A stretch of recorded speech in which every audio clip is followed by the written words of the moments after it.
محمد سرور صاحب نے ایک سوال لکھا، پوچھتے ہیں کہ جس عورت کا شوہر فوت ہو جائے تو اس کی عدت کتنی ہے، اور اس دوران عورت کن کن افراد سے پردہ کرے گی؟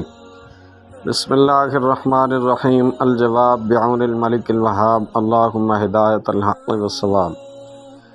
جس عورت کا شوہر فوت ہو جائے اور عورت اس وقت حاملہ نہ ہو تو اس کی عدت 4 مہینے اور 10 دن ہے۔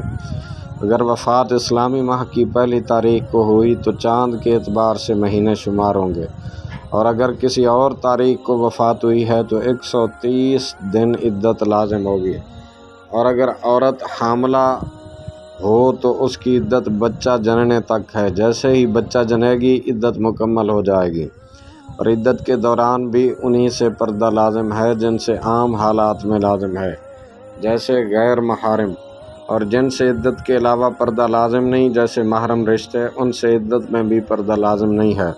اللہ تعالیٰ کا ارشاد ہے، والذین یتوفون منکم ویذرون ازواجا یتربصن بانفسہن 4 اشہر وعشرا، اور تم میں سے جو مر جائیں بیویاں چھوڑیں وہ 4 مہینے 10 دن اپنے آپ کو روکے رہیں، یعنی عدت گزاریں۔ دوسرے مقام پر اللہ رب العالمین نے فرمایا، وَأُولَاتُ الْأَحْمَالِ أَجَلُهُنَّ أَن يَضَعْنَ حَمْلَهُنَّ، حمل والیوں کی میعاد یہ ہے کہ وہ اپنا حمل جن لیں۔ واللہ اعلم عز وجل ورسولہ اعلم، صلی اللہ علیہ وآلہ وسلم۔